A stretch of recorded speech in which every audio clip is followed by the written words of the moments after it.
RM news रे खबर प्रसारण बड़ प्रभाव चेतिला प्रशासन चाषी समस्या बुझाकू मैदान को ओह्लाइले अधिकारी।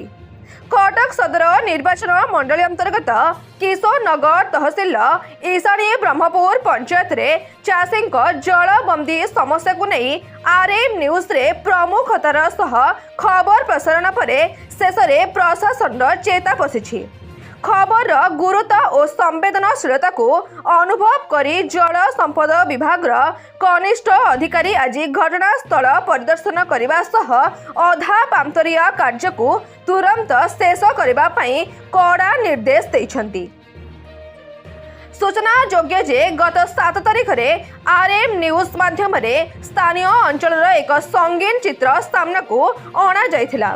ईशाणी ब्रह्मपुर पंचायत रे जल निष्कासन पर निर्मित हेउथिबा ड्रेनेज काम को संपूर्ण ठिकादार अधारे छाड़ी चली जावा फल स्थानीय चाषी माने भीषण समस्यार सम्मुखीन हेउथिले।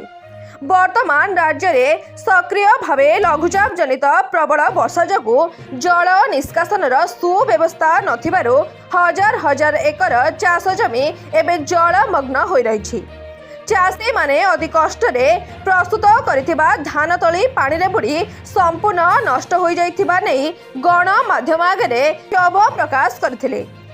आरएम न्यूज रो प्रभावशाली खबर प्रसारण पर आज ड्रेनेज विभाग कनिष्ठ जंत्री स्पॉट को आसी पहुंची से सेठारे उपस्थित उद्विग्न चाषी मानक सह आलोचना करबा सह निजे खेत परिदर्शन करी स्थितिर समीक्षा करथिले।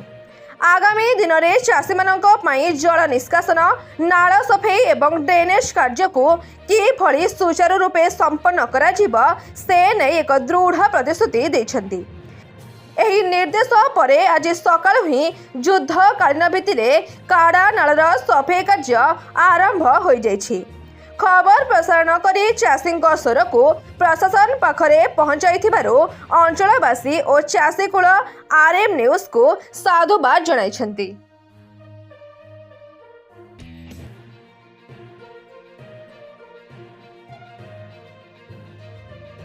कटक रु जगन्नाथ को रिपोर्ट आरएम न्यूज 8।